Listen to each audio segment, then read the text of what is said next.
Bueno, bienvenidos, bienvenidas, bienvenides a esta clase sobre Estado y luchas populares en Brasil. Es una clase que vamos a dar yo, Dario Clemente y Danilo Martuchelli. No vamos a repartir la presentación, por lo cual va a haber una primera parte, además en castellano, más sobre el Estado neodesarrollista, como vamos a ver ahora en breve, y una segunda parte en portugués por parte de Danilo, donde va a hablar más de la crisis política y justamente de la lucha populares para separar un poco analíticamente la presentación de hoy, la clase de hoy. Bueno, voy a compartir pantalla. Como saben, em, este seminario de hoy es parte del seminario más amplio sobre Estado y luchas populares en América Latina, cartografías por un cambio de época, y esta, como decíamos, es la clase sobre Estado y luchas populares en Brasil. Danilo es de la Universidad Federal de Uberlândia en Brasil y yo de la Universidad de Buenos Aires y del CONICET de Argentina.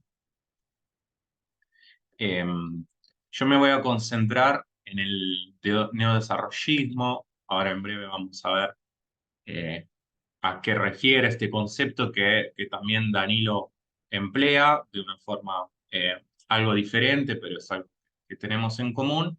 Y hoy voy a usar este concepto para caracterizar un poco eh, el Estado en Brasil en la última fase.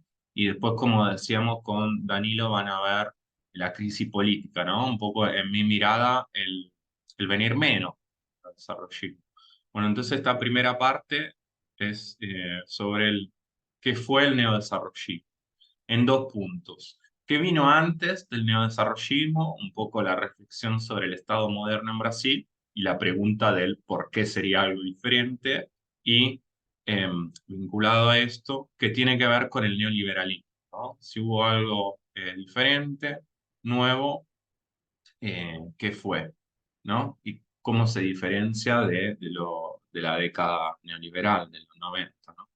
Bueno, el primer punto, entonces, pensando en el Estado moderno en Brasil, ¿no? El que se pone como fecha de inicio, digamos, un poco la era Vargas en Brasil, 1930, para tomar un año. Bueno, si se piensa el Estado moderno en Brasil como algo que de alguna forma se consolida en 1930, hay claramente un corte abrupto con la dictadura militar del 64 al 85, y después se abre una fase que, bueno, adquiere diferentes nombres, pero acá lo que retenemos es dos características principales. Una es el proceso de democratización, entonces el fin de la dictadura y el inicio de una sucesión de gobiernos democráticos en el poder. Y por otro lado, primero paulatinamente y después de forma más acentuada, con Fernando Enrique Cardoso en los 90, la implementación del proyecto neoliberal. Acá obviamente no tenemos tiempo para ahondar en esto, pero la idea con Carlos Nelson Coutinho, un autor clásico brasileño de inspiración gramsciana, es también pensar un poco en una especie de guerra de posiciones, ¿no?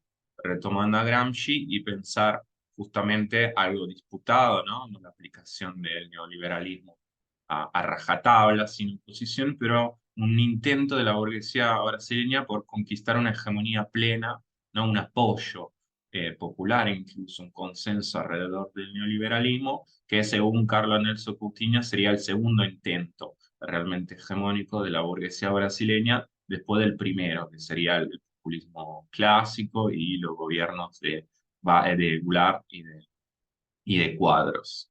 Bueno, esto para ubicar un poco el neodesarrollismo en la historia, digamos, del Estado moderno Brasil. En segundo lugar,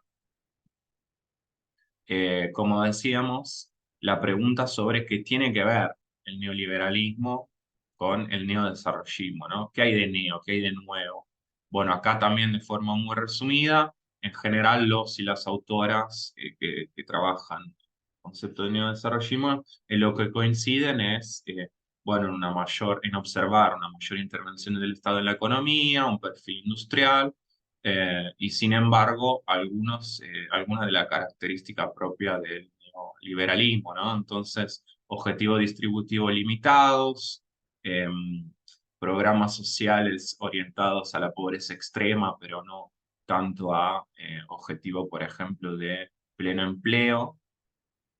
Y como podemos ver acá, entonces, una naturaleza híbrida, ¿no? Acá yo retomo una definición de Adrián Piva, que es un autor argentino, que para mí resume bastante la esencia del neodesarrollismo, al decir que es una reformulación limitada de las políticas neoliberales y algo que de alguna forma asimila la crítica neoliberal a la industrialización por sustitución de importaciones y al Estado keynesiano, ¿no? Si hay algo de desarrollista, de industrialista, en este neodesarrollismo, ¿no?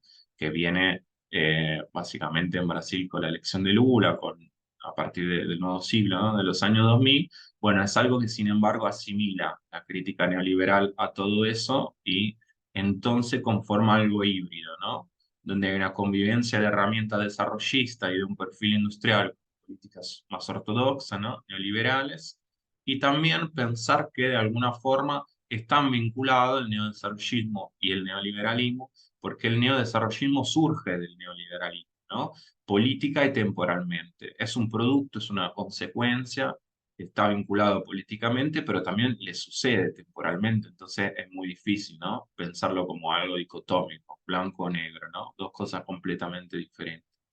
Por último, en mi definición, me parece que lo de neo también nos sirve para pensar la novedad, sin embargo, ¿no? El cambio en las relaciones de fuerza con respecto a los años 90.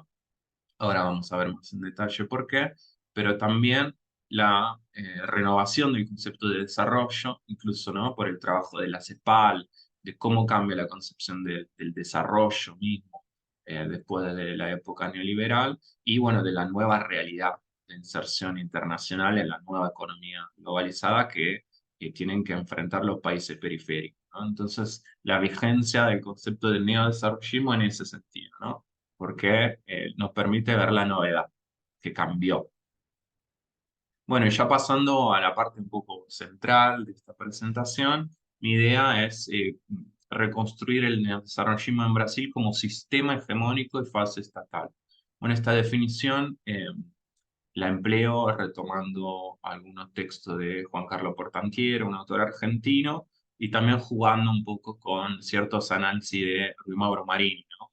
Autor clásico brasileño que trabajó justamente el concepto de subimperialismo, semiperiferia, y trabajó muy bien lo que fue la dictadura en Brasil. Bueno, de forma resumida, vamos entonces a desentrañar el neodesarrollismo como sistema hegemónico compuesto por un modelo de desarrollo y un modelo de hegemonía. Siempre con esta mirada un poco gramsciana de saber que podemos analíticamente separar estas dimensiones, pero que en la realidad social, digamos, son entremezcladas, ¿no? No se pueden separar realmente. Bueno, en general entonces, ¿qué estamos diciendo? Que el neodesarrollismo fue una relación social, una relación de fuerza específica, ¿no? Que se cristalizó, digamos, se consolidó en esos 15 años, digamos, de 2003 a 2015, hasta 2016, después por el golpe a Dilma, que claramente será lo que Danilo nos presentará después, y entonces una fase estatal diferente, ¿no? A la anterior, donde se inaugura un nuevo relacionamiento entre la burguesía, el Estado y los trabajadores. Esto como definición general, ahora vamos a ver en qué sentido. Bueno, retomando la cuestión de la hibridez del neodesarrollismo, podemos pensar a un modelo de desarrollo, a un costado económico, si quieren, del modelo híbrido, ¿no? Donde hay una continuidad de la llamada tripla macroeconómica neoliberal, que se instala en los 90, ¿no? Y nos habla de un control de la inflación, el mantenimiento de un superávit primario y cambios fluctuantes que tienden a mantener el real, ¿no? La moneda nacional depreciada. Entonces, este modelo híbrido desde lo económico con un cambio de foco muy importante con respecto a lo que eran las políticas desarrollistas clásicas, ¿no? De la industrialización por sustitución de importaciones y el desarrollismo clásico en Brasil. Bueno, se abandona como objetivo central la protección del mercado interno en favor de una industrialización inducida por competencia en mercado global, entonces las exportaciones, ¿no? Como algo central y que tiene que inducir eventualmente la industrialización. Y por otro lado, un conjunto de planes sociales para la desigualdad y para la inclusión social que tienen algo, ¿no? de neoliberal, son parte también del prontuario neoliberal y se prefiere esto, digamos, esta política por sobre de la lógica del pleno empleo, ¿no? Perseguir el pleno empleo, que era algo más propio del desarrollismo clásico. A la vez, como decíamos, se puede pensar el neodesarrollismo como un modelo de hegemonía, ¿no? Pensando más en esta cuestión del equilibrio político, de la relación de fuerza entre clases, algo que Danilo va a presentarnos de forma más puntual. Bueno, en mi forma de ver, el neodesarrollismo se correspondió a una fase de inclusión pasiva de las masas en el sistema hegemónico, más a lo cual hay que agregar un tenso compromiso entre las fracciones de la clase dominante, donde se observa un fortalecimiento relativo de la burguesía industrial y a la vez el mantenimiento, digamos, del poder de la burguesía financiera. No desaparece, pero sí un protagonismo político de la burguesía industrial que no se observaba en la fase anterior, en la fase neoliberal. Bueno, yendo más concretamente a cómo se armó, cómo se mantuvo este modelo de hegemonía, podemos pensar en varios niveles, ¿no? En varias capas sociales, grupos sociales incluso. Bueno, acá en algunos puntos hay citados algunos autores, autoras que al final van a estar en la bibliografía. Bueno, pensando en la multitud de trabajadores informales, Armando Boito habla de un populismo conservador que incorporaría, ¿no? Sumaría al modelo de hegemonía esta multitud de trabajadores por medio de transferencias condicionales directas, bueno, planes sociales, esa familia. También hubo una política para la clase trabajadora formal, que principalmente fue el aumento continuo de los salarios por arriba de la inflación, pero también, y esto a veces se deja de lado, la incorporación de las élites sindicales a la gestión del capital, ¿no? En Argentina se diría la burocracia sindical. ¿Y cómo se incorporó? Bueno, en la administración de las empresas públicas, en la administración de los fondos de pensión de las empresas públicas, y se le otorgó un rol, digamos, intermedio, ¿no? Entre administradores del capital justamente y representantes sindicales, ¿no? Líderes de la clase obrera. Bueno, y por último también pensar que hubo políticas puntuales para la baja clase media, el campesinado, hubo un aumento del gasto público en servicios y planes orientados a la agricultura familiar, ¿no? Por ejemplo, pensando el apoyo del MST como movimiento social al gobierno, a los gobiernos del PT, ¿no? Del Partido de los Trabajadores. También, como decíamos, hay que pensar el modelo de hegemonía pensando a las relaciones, ¿no? Política y de fuerza entre las varias fracciones de la clase dominante. Bueno, mi punto de vista, y sé que esto es compartido por Danilo, es que, bueno, hubo un fortalecimiento relativo de la burguesía industrial, sin embargo, hubo también un predominio continuado económico de la fracción financiera de la burguesía, que, bueno, en parte deja ese lugar protagónico a nivel político tan fuerte que tuvo en los años 90, pero no desaparece, ¿no? De alguna manera sigue siendo el determinante estructural más fuerte de la economía brasileña y de las relaciones de fuerza entre las fracciones de la clase dominante. Y se pueden observar disputas puntuales entre estas fracciones que sin embargo no rompen la que fue una mediación general que fue favorable al conjunto de la clase dominante y entonces un modelo de desarrollo que permitió articular los varios intereses de estas fracciones alrededor del relanzamiento de la acumulación, en el marco de las nuevas exigencias, ¿no? Cambiantes del capitalismo neoliberal periférico y de una semiperiferia como Brasil, pero un consenso general que se mantuvo por todo este periodo alrededor del programa del neodesarrollismo y más allá de disputas puntuales no llevó a ningún quiebre que sí habrá, bueno, nos hablará Danilo, en la fase del golpe y la fase sucesiva, ¿no? El golpe contra Dilma. Bueno, ya entrando en la última parte de esta exposición mía, y después para dejarle la palabra a Danilo, podemos también pensar el neodesarrollismo como algo que tiene que ver con la inserción internacional de Brasil en esta fase, y en dos sentidos diferentes. Por un lado, como una política internacional, como la proyección, si quieren, del bloque histórico neodesarrollista a nivel internacional, regional, global, y también más propiamente como forma de inserción internacional en términos de economía política internacional, ¿no? Comercial, económica, etc. Acá también de forma resumida vamos a ver estas dimensiones. Bueno, en primer lugar, y retomando los análisis de Luis Mauro Marini, como le decía, me parece que se puede identificar una especie de política internacional neodesarrollista y se la puede caracterizar como un híbrido nuevamente entre lo que Marini describe como la política independiente, que sobre todo con los gobiernos de cuadro singular tomó forma, y más propiamente lo que él describió mejor, a lo cual dedicó más tiempo en sus escritos, que es el subimperialismo, la política internacional de la dictadura brasileña con todas sus fases diferentes. Bueno, como decía, de forma muy resumida, se puede pensar, por ejemplo, en la búsqueda de nuevos mercados, de expansión de los capitales brasileños en el mundo y sobre todo en la región, como algo que tiene en común con esta fase, ¿no? De política independiente, de cuadro singular. En particular, en la última fase, esto ha tomado el nombre de cooperación sur-sur por la eh, relación particular que se ha desarrollado con otras regiones del sur global. También autonomía por la diversificación, que bueno, no hay tiempo acá para ahondar en este concepto, pero es algo que Geban y Cepaluni han trabajado.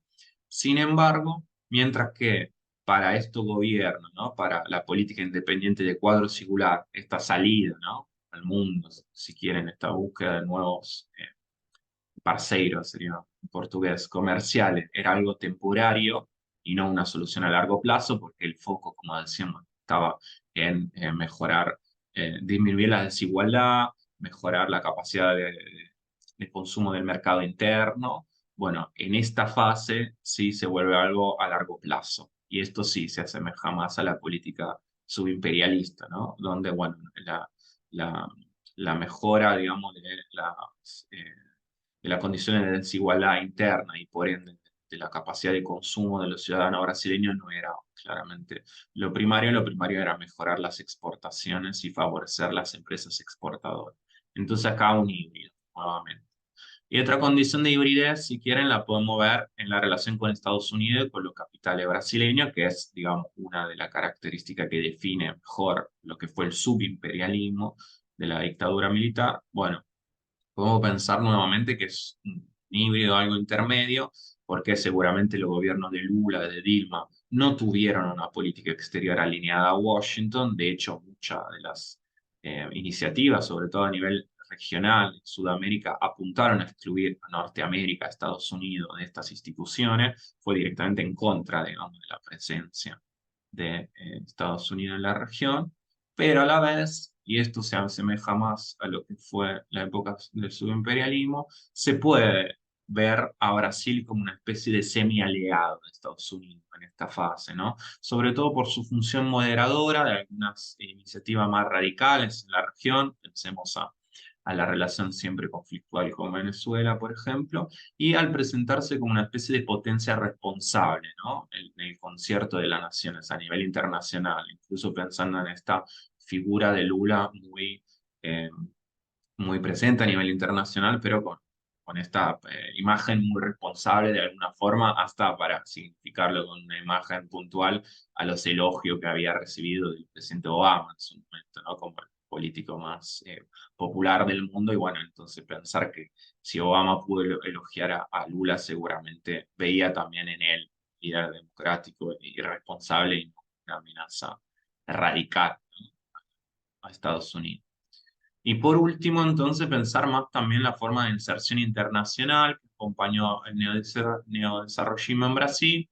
De forma muy resumida, entiendo que fue un movimiento de inserción subordinada de la economía brasileña y regional, que iba de la mano, ¿no? Pensamos en el Mercosur, en la UNASUR, la relación con Argentina a nivel comercial. Bueno, una inserción subordinada al mercado global en las nuevas condiciones que el capitalismo mundializado reserva a la periferia latinoamericana.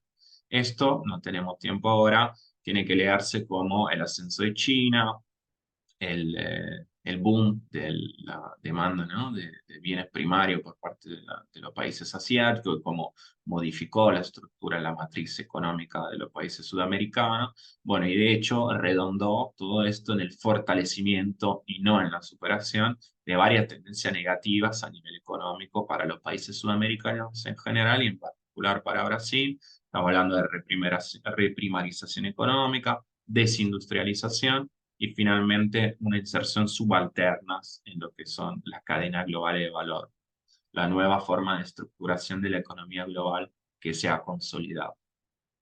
Bueno, yo termino acá esta primera parte. Acá están las, la breve bibliografía que empleé, más textos míos que pueden consultar si quieren como base la, para ahondar, digamos, en lo que presentamos ahora. Yo los agradezco, las agradezco, les agradezco y dejo la palabra a Dani.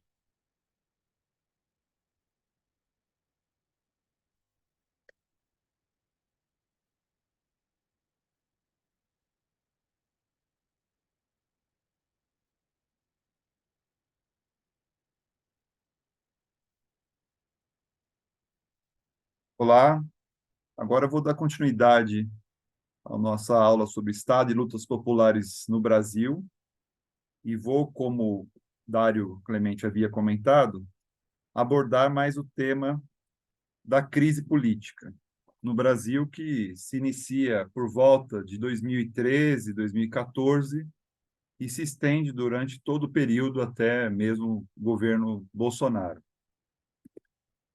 Um aspecto que eu acho importante ser analisado quando a gente trabalha com a ideia de crise política é a partir de uma definição mais precisa. Então, procuro aqui combinar aspectos da teoria Poulantzana, da política e também da obra de Lenin. E defino aqui, então, portanto, a crise política como um fenômeno que envolve contradições, né, um acúmulo de contradições no domínio político, mas que também engloba a existência de uma força social com capacidade de alterar, mudar a correlação de forças e impor uma nova política de Estado que atenda aos seus interesses de classe.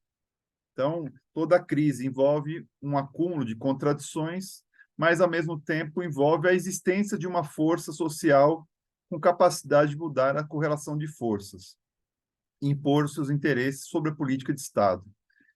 A gente tem diferenças aqui, né, marcantes entre crises na reprodução social e crises que se apresentam no processo de revolução política, né, onde está em jogo uma situação de duplo poder. Aqui, a gente vai tratar de uma crise na reprodução do capitalismo dependente brasileiro, neoliberal.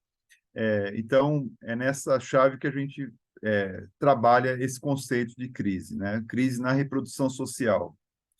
Quando a gente trabalha esse conceito de crise e pensa especificamente a situação brasileira que se desenvolveu aí no processo, né, do golpe contra o governo de Dilma Rousseff, a gente pode entender, portanto, que se trata de uma crise que envolve a emergência de um movimento reacionário de massa que tem como base social fundamental as classes intermediárias, setores da alta classe média, as classes médias em geral e da pequena burguesia.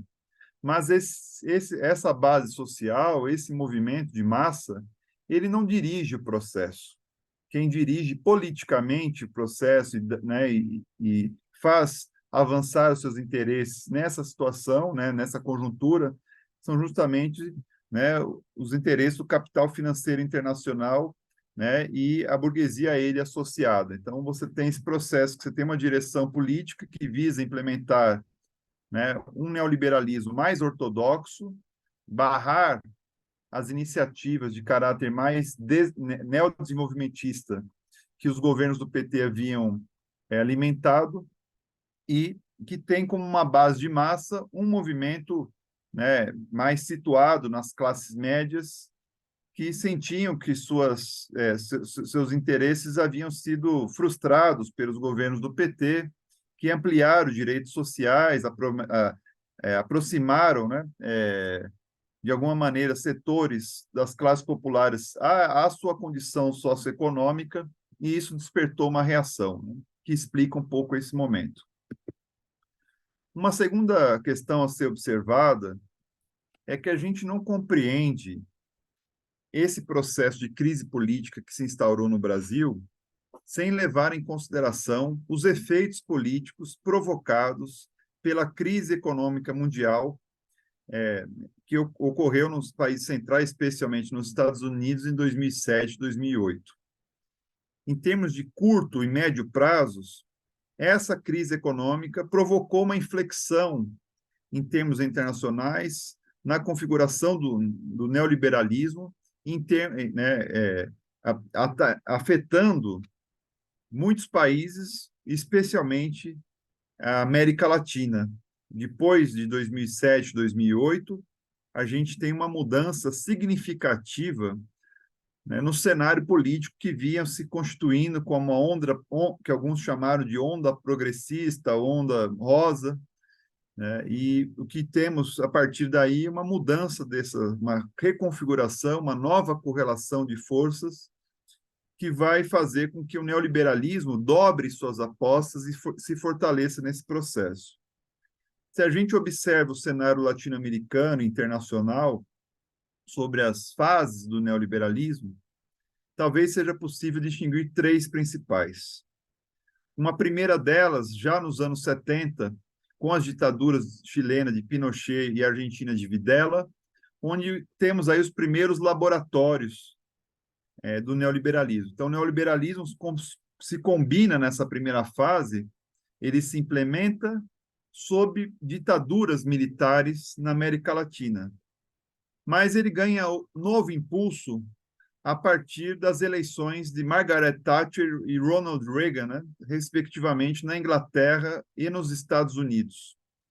É a partir, então, portanto, da consolidação das democracias liberais mundo afora, a partir, portanto, do voto popular, do apoio, né, com o sufrágio, né, o neoliberalismo que se ancora no voto, é que ele consegue se consolidar ao longo dos anos 80, 90, depois sofrerá resistências com essas experiências progressistas que visavam apresentar reformas pontuais ao neoliberalismo, como foi o caso brasileiro, ou avançar em reformas novo constitucionalismo, em construção de direitos mais amplos, como foi o caso da Bolívia e da Venezuela, para ficar com alguns exemplos, né? Mas o fato é que o neoliberalismo se consolidou nessa fase e, a partir do voto, né, os candidatos neoliberais eram eleitos e esse cenário se consolidou na América Latina, especialmente nos anos 90, como o Dário já havia observado com o governo, no caso brasileiro, o governo Cardoso, na Argentina, o Menem, e outros tantos, né? Concebo, portanto, que a partir de 2007, 2008, temos aí uma nova fase do neoliberalismo. O neoliberalismo que dobra suas apostas, muitos achavam que o neoliberalismo estaria esgotado ideologicamente, porque, de repente, os estados começaram a intervir na economia para salvar as instituições financeiras sobre que estavam falindo, né?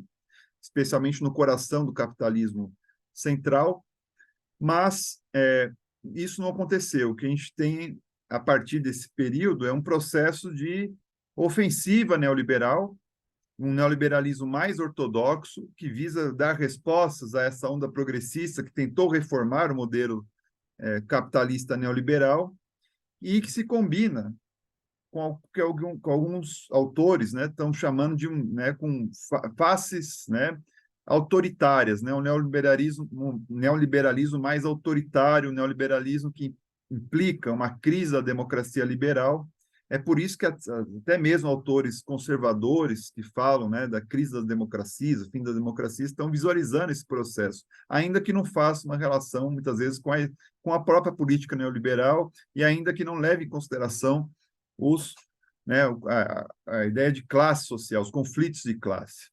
Aqui é importante destacar que esse neoliberalismo ele se combina, ele se aprofunda sobre esse processo de crise da democracia liberal, se distanciando, então, portanto, da sua fase de consolidação sob democracias. Em que pese variações no caso latino-americano, é possível observar o seguinte, né? Ou seja, tentativas, né, de reeditar partes essenciais do modelo neoliberal ortodoxo contra governos de esquerda, reformistas ou neodesenvolvimentistas, né? Ao mesmo tempo que isso está em curso. Por outro lado, esse processo se combina com a emergência de movimentos reacionários que contribuem, assim, para desestabilizar ou esvaziar de conteúdo instituições e regras do regime democrático. Ainda que possa ainda se viabilizar em certos contextos por via eleitoral, como foi o caso de Macri, por exemplo, na Argentina, essa ofensiva neoliberal tem recorrido ao expediente de golpes de Estado, ainda que não resultando nesses processos em mudanças do regime político, né? Ou seja, ainda que respeitando ou observando certos dispositivos legais. Então, a gente tem, desde 2008, assistido a um processo de sucessivos casos, né, de estabilidade ou crise política que não tem resultado em mudanças de regime político, né, portanto, no surgimento de novas ditaduras no continente, mas que tem provocado, impactado as já frágeis democracias no continente, né, o que permite falar não em crises de regime democrático, crises no regime democrático, né, esvaziamento das suas, né, de aspectos, né, de regras que vinham sendo estabelecidos no período pós-ditaduras na América Latina. E a partir justamente desse momento, a gente tem sucessivo conjunto de golpes e tentativas de golpes bem ou mal sucedidos, né, que é, são acompanhados, né, de existência de de forças sociais que intentam, né, que procuram promover, né, uma política neoliberal mais ortodoxa e se contrapor às experiências e iniciativas progressistas na região. Então, apenas para ficar com alguns casos, né, sem ignorar que no período anterior a 2008 tivemos o golpe contra Chávez, que durou 48 horas, tivemos o golpe que foi bem sucedido contra o governo Aristide no Haiti, a gente começa a ter um novo ciclo de golpes que alguns chamaram de neogolpismo, mas se centraram muito na sua dimensão institucional, né, ao dizerem que os militares não foram a força principal, né? Mas o que a gente tem nesse caso é o golpe em Honduras contra o governo Zelaya, um golpe bem sucedido, o golpe contra o governo Rafael Correa, não bem sucedido, o golpe contra o governo do Fernando Lugo, no Paraguai, em 2012, e o golpe contra Dilma Rousseff, só para a gente ficar nesse período 2008 a 2016. Né? Depois a gente sabe que tivemos outras experiências de golpe, como o golpe contra o governo de Evo Morales, 2019, na Bolívia, o golpe, né, contra o governo de Maduro, tentativa de golpe, né, com Juan Guaidó, em 2019, na Venezuela, a tentativa de golpe bem-sucedido contra Pedro Castillo, no final de 2022.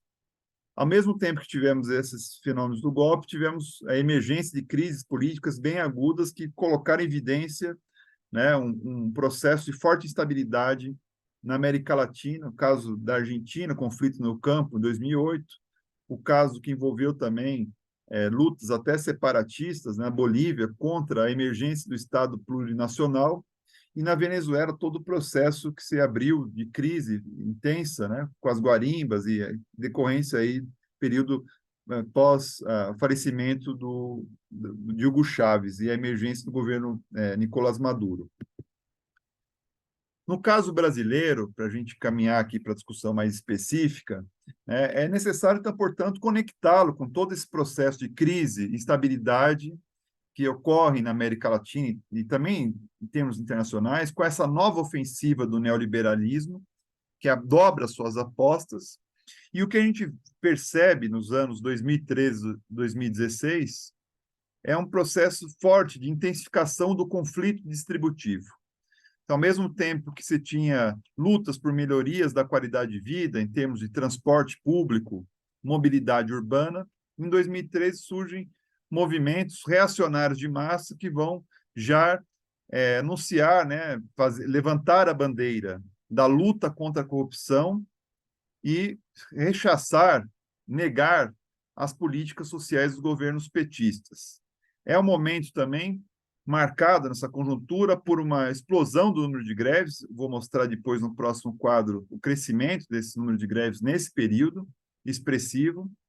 É um processo também marcado por uma ofensiva patronal dos empresários exigindo contra-reformas neoliberais, trabalhista, previdenciária, dos jubilados, né, e tributária, que tem uma marca muito importante. Nesse começo, em 2010, 2011, não falavam, os empresários falavam que não era o tempo de reformas.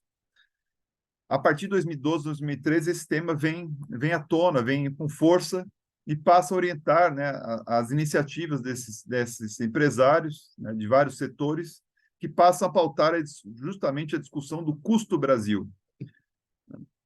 Também temos nesse processo a emergência da Lava Jato, que foi uma forma de institucionalização da luta contra a corrupção, levado a cabo por setores reacionários ligados às classes médias, e que marcou um forte processo, né, de fortalecimento, né, marcou um processo de fortalecimento do ativismo judicial e da burocracia judiciária sobre o processo político no país. Ao mesmo tempo, tivemos nessa conjuntura uma perda gradual da popularidade do governo Dilma, que vinha sofrendo a reação desses setores, mas também que implementou, em 2015, no seu segundo mandato, uma política de ajuste fiscal que fez ela se distanciar das suas bases, né? E criar dificuldades para ter apoio no momento seguinte. E a emergência, no seu segundo mandato, do movimento de massa das classes médias contra, né, pedindo o impeachment contra o seu governo, né? Então, aqui se desdobram fenômenos como o antipetismo, o anti-neodesenvolvimentismo e lutas contra a corrupção, mas uma perspectiva conservadora, algo diferente do que foi no período do governo Collor, onde se combinava crítica aos efeitos do neoliberalismo com luta contra a corrupção. Aqui você tinha luta contra a corrupção e defesa de um programa neoliberal ortodoxo, né? Foi isso que se constituiu nessa conjuntura, algo que eu desenvolvo em um dos textos mais adiante vou referenciar na bibliografia. Aqui temos né, o quadro do ciclo de greves. É possível perceber que é um crescimento expressivo do número de greves em 2013, 2014, 2015 até 2016, o que fez com que setores que antes apoiavam, da burguesia, que apoiavam, né, da burguesia interna especialmente, que é uma burguesia que tem uma relação de contradição e dependência em relação ao capital estrangeiro, ela saísse da alçada dos governos do petista, do apoio à política neodesenvolvimentista e passasse a ofensiva contra esses governos, né? Então, você tem um aumento do conflito, uma intensificação do conflito distributivo no país. E aqui, para pensar um pouco esse fenômeno do golpe, é necessário trabalhar algumas dimensões que são importantes, né? Que muitas vezes os analistas do neogolpismo não levam em consideração. A primeira dimensão é a questão da disputa sobre o conteúdo da política econômica externa e social. Se arma nessa conjuntura uma frente política neoliberal ortodoxa, que tem uma direção política muito clara, o capital financeiro e a burguesia a ele associada. É esses interesses que querem promover essa política neoliberal ortodoxa. Setores da grande burguesia interna que apoiavam os governos petistas realizam um movimento pendular, né? Conceito que foi trabalhado nas análises do Guillermo O'Donnell sobre a Argentina. Né? Você tem um movimento pendular no deslocamento da base de um apoio neodesenvolvimentista para um apoio a essas políticas, Mas esses setores, representados por setores industriais, setores do agronegócio, acabam ocupando um papel subalterno nessa frente política golpista, né? E, por fim, é necessário observar que essa frente golpista teve uma base de apoio de massa, formado principalmente por setores das classes intermediárias, pelas classes médias, né? O golpe também tem uma dimensão institucional. Ele é parlamentar e jurídico, ou seja, ele contou com uma ação, foi resultante das ações da Lava Jato, que contou com amplo apoio e divulgação midiática da grande imprensa brasileira e, né, levou muita gente, estimulou muita gente a ir às ruas defender a luta, né, contra o governo corrupto, supostamente corrupto, contra a Petrobras, contra o PT. E a Lava Jato, na figura de Sérgio Moro, teve um papel muito decisivo, inclusive para quebrar as regras do jogo, né, democrático naquele momento. Uma outra dimensão desse golpe institucional também é a reação do parlamento, que foi fundamental para retirar por vias ainda supostamente constitucionais Dilma do governo. Uma frente parlamentar liderada pelo deputado Eduardo Cunha, que logo após a aprovação do impeachment foi preso, né? É um golpe também que envolve o uso casuístico das leis, que foram mobilizados para acusar Dilma por crime de responsabilidade e que envolveu também um trabalho de conspiração para destituí-la, né? Então, inicialmente tentaram forjar uma renúncia, mas depois acabou ganhando aceitação por parte da oposição dessa proposta do impeachment. É um momento também que o campo popular se mostra com reduzida capacidade de resistência. O PT jamais teve uma grande inserção, e o campo progressista geral, no parlamento e nos governos subnacionais, municipais e estaduais. E isso foi importante para favorecer, né, esse movimento golpista. Como o Dário já mencionou, os governos do PT estabeleceram uma relação de tipo populista, especialmente com os trabalhadores da massa marginal, conceito que é forjado pelo José Num, de não politização desses setores, né? Os setores que eram beneficiados pela política social do governo do PT, Bolsa Família, né? Os benefícios, uma série de outras políticas que foram fundamentais, né? Não houve uma politização, esse movimento, esses trabalhadores não foram defender o governo nas ruas, né? Por outro lado, no âmbito sindical, você tinha um claro distanciamento das cúpulas sindicais em relação às bases, né? As manifestações, quando ocorriam, eram geralmente ligadas contra o impeachment, ligadas às cúpulas sindicais. As bases estiveram completamente fora, né? E isso tem a ver com a experiência de sindicalismo de Estado no Brasil, que é um sindicalismo tutelado pelo Estado, né? Isso criou dificuldades para a resistência. Uma outra dimensão importante a ser considerada é que o PT não se consolida no Brasil no período recente como um partido de massas, tal qual a experiência do movimento ao socialismo na Bolívia, ou seja, que é um movimento organizado, que tem capilaridade, base organizada, politizada, que foi decisivo no caso da Bolívia para reverter o golpe de Estado. No Brasil, o PT se consolidou como um partido de clientela eleitoral, né, que depende do voto, mas que não tem capacidade de organização, ou tem uma capacidade de organização muito limitada e muito restrita. E aqui, né, após detectar, né, e já indo para a parte final da nossa exposição, essas dimensões, né, do golpe de Estado, a existência de uma frente política neoliberal ortodoxa, né, que vai disputar a política de Estado, as mudanças institucionais que o golpe implicaram, né, essa forte reação dos setores da burocracia civil e do parlamento, a base social ligada, de massa, ligada às classes médias. E essa quarta dimensão, que é um campo popular na defensiva, essa crise acabou criando condições para a emergência de um movimento neofascista. Quais são as características dessa crise que gera o neofascismo, que vem logo à sequência do golpe de Estado contra Dilma Rousseff? Um primeiro deles é um acirramento dos conflitos no interior do bloco no poder. Conflitos entre uma burguesia interna, como já disse, que tem relações de contradição e dependência em relação ao capital estrangeiro, com uma burguesia associada e o capital financeiro internacional. Conflitos entre o grande capital e o médio capital, conflitos, portanto, em termos de escala de capital. Conflitos existentes entre o capital privado e o capital público, né, uma ofensiva, por exemplo, contra a principal empresa brasileira estatal, né, que era a Petrobras, e outras empresas que tinham importância estratégicas nesse momento. Conflitos entre setores industriais e bancários, e banqueiros, né? Então, vão se animando uma série de conflitos que vão gerando essa crise que vai gerar o neofascismo, uma crise de hegemonia, né?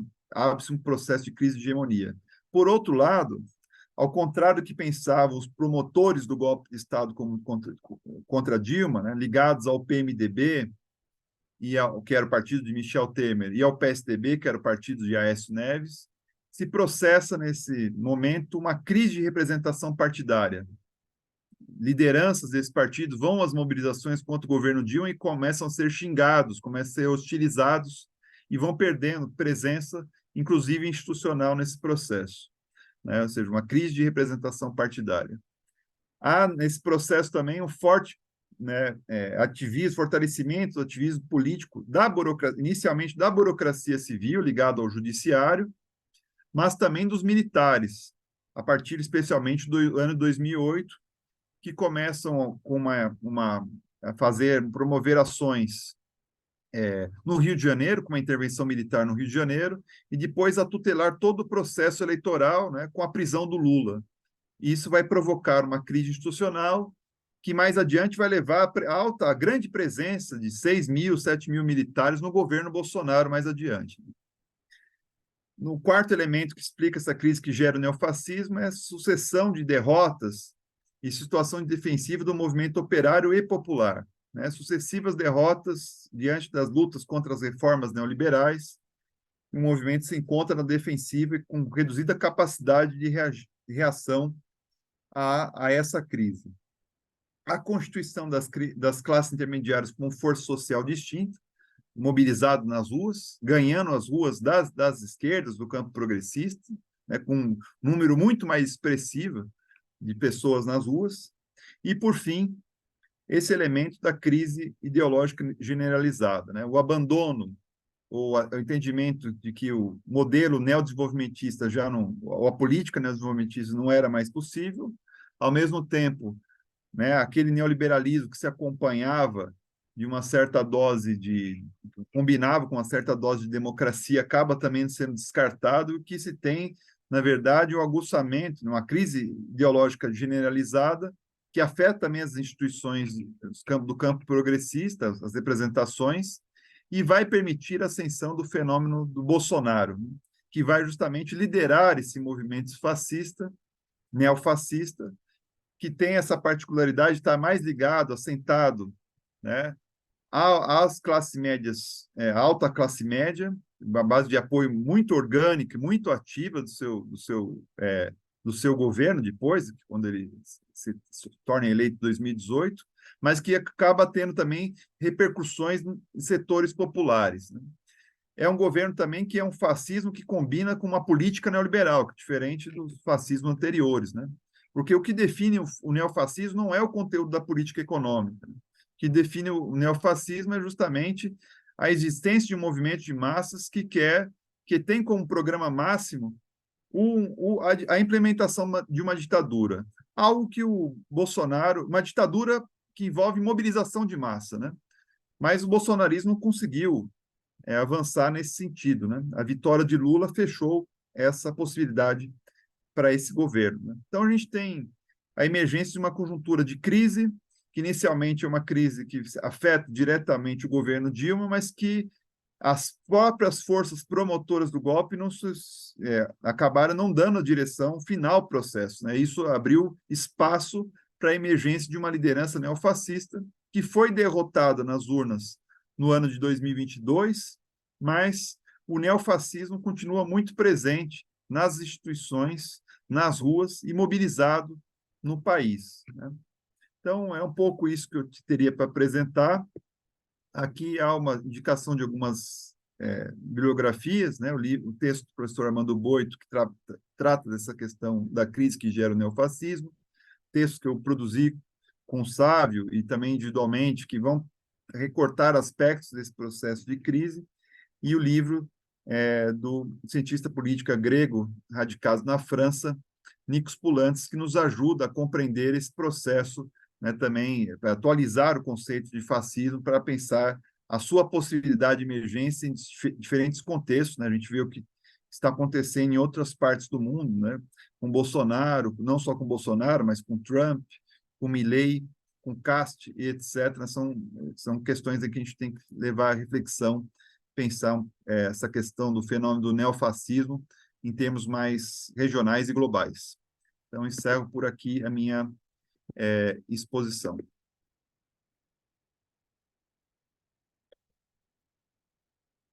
Bueno, y así finalizamos entonces la clase de hoy. Por último, con Danilo le queríamos compartir la pregunta disparadora, dos preguntas disparadoras para la discusión en el fórum.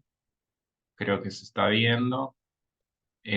Bueno, la primera más vinculada a mi presentación es la siguiente. ¿Por qué el modelo neodesarrollista en Brasil se correspondió con una fase de relativa estabilidad, abriendo claramente al debate a partir un poco de lo que yo presenté? Y por otro lado, la pregunta que agregó Danilo, que es, ¿por qué la nueva fase del neoliberalismo se corresponde o se correspondió, si pensamos al neodesarrollismo como parte del neoliberalismo, a una crisis de la democracia liberal? Bueno, y con esto las y les saludamos, les agradecemos por haber participado de esta clase y bueno, nos veremos en una nueva edición eventualmente del seminario. Saludos por mi parte. Tchau.